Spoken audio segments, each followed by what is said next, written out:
अजब रमा राघवची जोडी। दिसायला जेवढी देखणी तेवढी संस्कारी पण आहे हो। अहो नाही तर आजकाल एवढं कोण हल्ली एवढं वास्तू नमस्कार करतं ना। राघवनेच नाही तर त्यांच्या अख्ख्या कुटुंबाने नशीब काढलंय।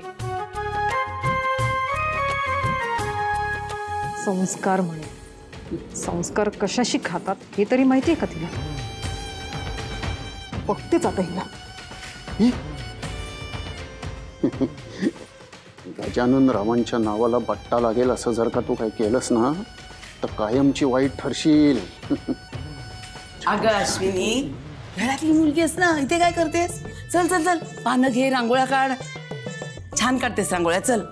आणि असं म्हणतात की दुसऱ्याच्या लग्नात आपण काम केलं ना तर आपलं लग्न पटकन होतं। चल चल चल चल चल चल म्हटलं ना।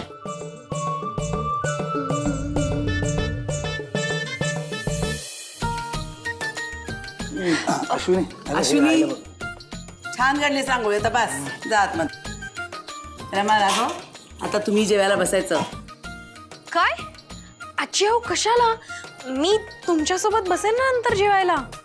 नाही, आज माझं ऐकायचं, आज तुमचा दोघांचा मान आहे हा। रमा तू त्या बाजूला, राघवा इकडे बसा। श्रुती, शाबास।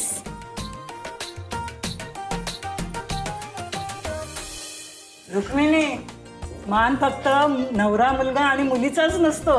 आता मुलीचे आई वडील इथे नसले म्हणून काय झालं? शालिनी आणि गजाननराव तर आहेतच ना। बरं झालं तू बोललीस। अगं मी म्हटलं असतं ना तर कोणी ऐकलंच नसतं, विश्वासही ठेवला नसता। कार्तिक जा दोन्ही बाजूला या दोघांची बसायची व्यवस्था कर। या बा। शालिनी तिकडे बस, आधी शालिनीचं घे रे।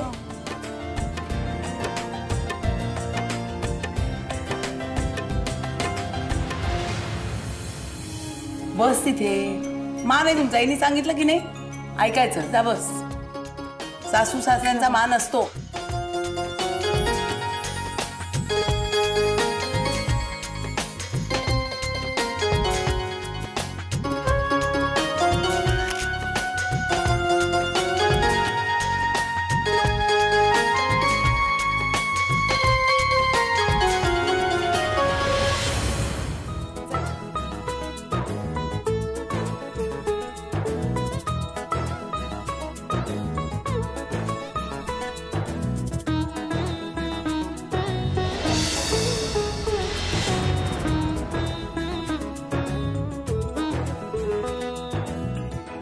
पार्वती पते हर हर महादेव। चला करा सुरुवात। थांबा थांबा। अगं रमा, पंगत म्हणजे एकमेकांना घास भरवणं आलंच की।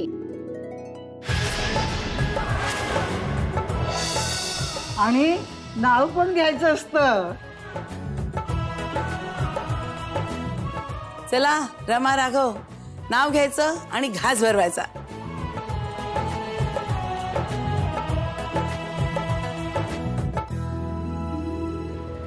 आई, तुझं वागणं माझ्या लक्षात येत नाहीये असं नको समजूस। आता मी हे अजून नाही बघू शकत। अन्नपूर्णे, माफ कर मला। गजानना,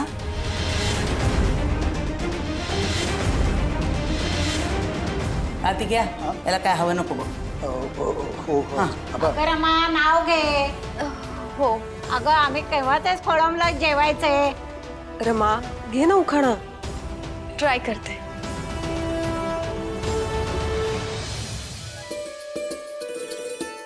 मोठ्यांच्या आशीर्वादाचा हात मस्तकी हवा आणि राघव तुझ्या साथीने आयुष्याला मिळेल अर्थ नवा। अरे वा।